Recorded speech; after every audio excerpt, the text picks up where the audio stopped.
Assalamualaikum warahmatullahi wabarakatuh. Balik lagi di channel Sugeng Sungkono. Oke teman-teman semua, para pejuang SNMPTN 2022. Nah, di video kali ini Kak Sugeng terlintas untuk membuat sebuah video ketika tadi scroll di Instagram ya. Ada sesuatu yang menarik ketika Kak Sugeng scroll di Instagram. Genius Education memposting sebuah informasi lah ya, yang sebenarnya ini berguna banget sih buat teman-teman semua yang belum finalisasi SNMPTN ya.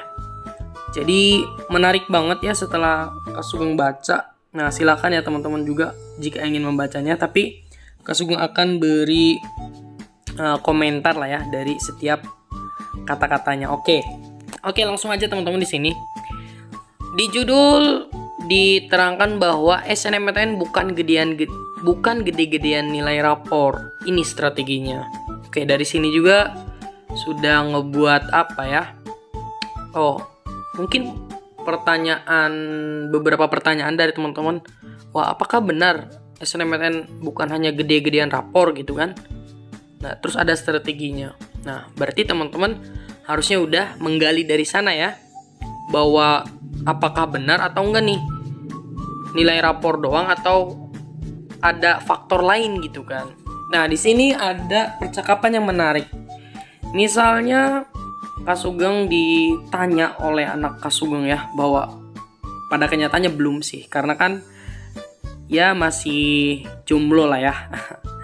Oke, nanti teman-teman kalau udah gede ditanya nih sama anak teman-teman ya, gimana pengalaman papa pas UTBK dulu ya, mungkin bertanya kayak gitu. Terus jawab aja, gak tahu nak, papa lolos SNMPTN. Jadi udah SNMPTN dong. Artinya di sini kalau udah SNMPTN gak bakal bisa ikut UTBK kan gitu ya. Jadi jawaban ini sebenarnya sudah menjawab bahwa teman-teman yang udah lolos SNMPTN tidak bisa ikutan UTBK. Oke. Nah, kita sweep ke kanan. Nah, di sini dijelaskan bahwa penilaian SNMPTN di sini ada beberapa faktor. Yang pertama faktor siswa. Nah, di faktor siswa tentu nilai rapor keseluruhan. Nah, dalam hal ini keseluruhannya yang 6 mata pelajaran itu yang diinputkan di PDSS. Yang kedua adalah nilai per mata pelajaran. Nah, maksudnya apa sih nilai per mata pelajaran?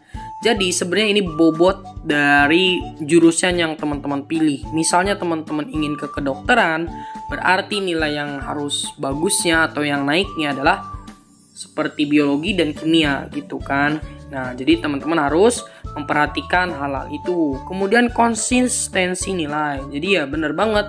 Jadi kalau setiap semester itu menunjukkan kebaikan atau kenaikan, ya berarti peluang untuk teman-teman lolos bisa gitu kan. Terus prestasi di luar kelas. Prestasi di luar kelas ini teman-teman misalnya ikut lomba, kemudian lombanya bisa juara 1, 2, 3, atau bahkan teman-teman walaupun ya sekadar jadi peserta, ya gak apa-apa lah gitu kan. Asalkan itu perlombaannya di tingkat minimal kabupaten atau kota, nasional, bahkan internasional, silakan aja. Tapi nggak bisa ya kalau sekolah, karena di 2022 nggak bisa lagi misalnya sertifikat OSIS nggak bisa, ketua OSIS nggak bisa, karena di inputannya itu paling kecilnya kabupaten atau kota. Kemudian ada faktor sekolah. Di sini track record alumni di PTN yang bersangkutan. Jadi teman-teman milih PTN A, ada nggak alumninya gitu kan. Jadi kalau ada ya memperbesar peluang teman-teman lolos. Terus akreditasi dan prestasi sekolah. Jadi akreditasinya apa, prestasinya apa di sekolah. Maksudnya sekolahnya punya prestasi apa gitu kan.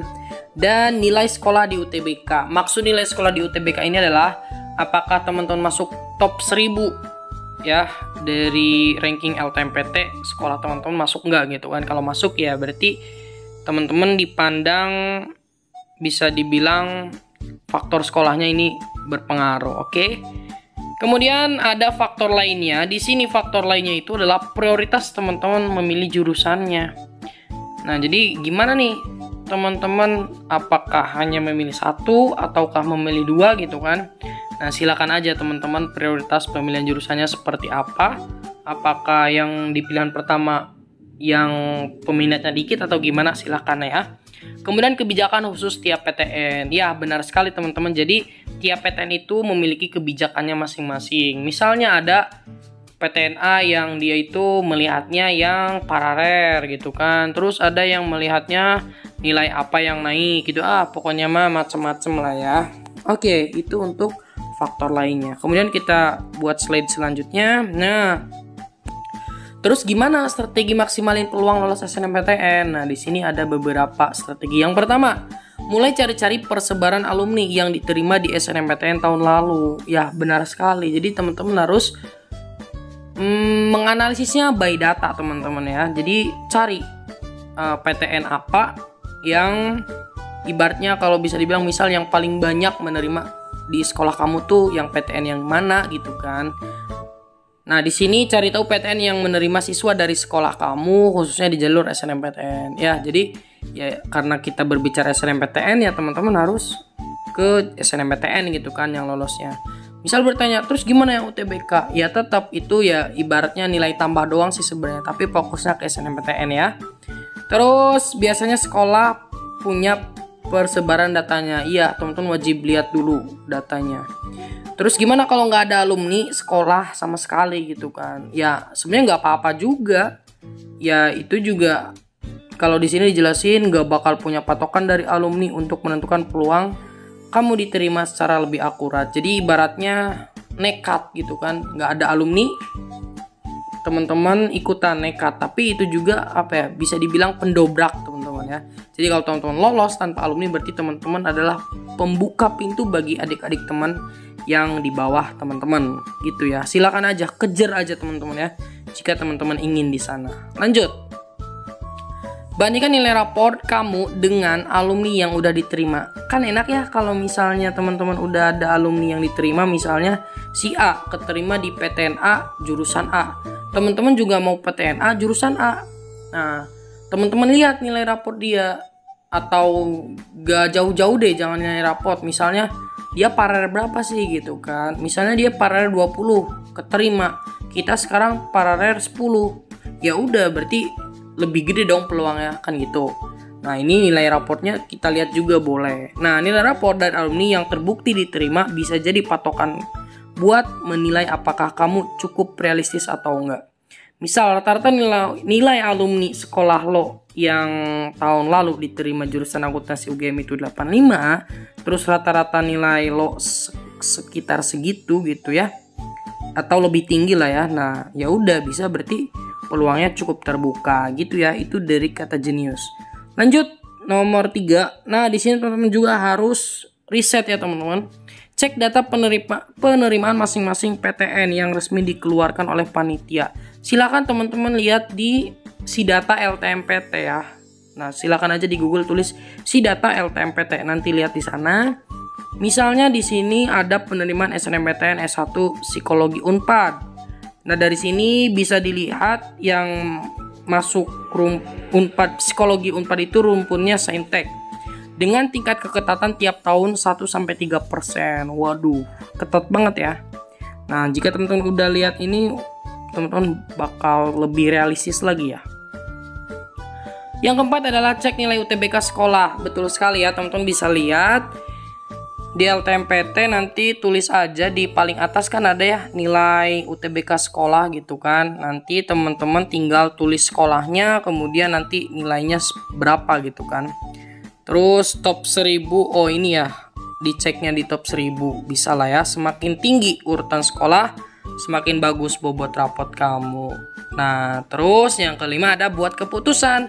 Ketika teman-teman sudah meriset, terus menganalisis data-data, lihat apakah pilihan kamu kira-kira cukup realistis. Kalau memang ya udah lanjut aja, kejar gitu ya. Teman-teman jangan sampai teman-teman itu membunuh mimpi teman-teman, kejar aja. Kalau kayaknya gak realistis tapi pengen banget di situ, ya gak apa-apa dong. Tetap coba aja sebenarnya, kejar kan. Nah, kamu bisa ganti pilihan dengan yang lebih realistis, bisa juga. Kalau misalnya nggak mau kejar ya udah pilih yang di bawahnya misalnya. Nah, bisa ganti PTN, bisa juga ganti prodi yang tidak ketat ya gitu. Dan kalau boleh saran dari aku sebagai korban PHP, jangan ngandelin SNMPTN. Nilaiku bagus banget waktu SMA favorit pula. Dan semua orang yakin aku lolos. Aku pede dan gak belajar samsek buat SBM. Tapi aku gak lolos dan sakit hati banget. Tapi syukur masih lolos SBM. Nah, di sini di notis ya. Dengan kuota penerimaan SNMPTN yang cuma sekitar 20%, sebaiknya jangan terlalu berharap untuk diterima SNMPTN. Persiapkan diri juga buat UTBK dan seleksi mandiri. Gitu pesannya, oke? Nah, pesan dari Kak Sugeng, teman-teman jika ingin mendobrak, ya silakan kejar. Jangan sampai teman-teman membunuh mimpi teman-teman. Terima kasih. Assalamualaikum warahmatullahi wabarakatuh.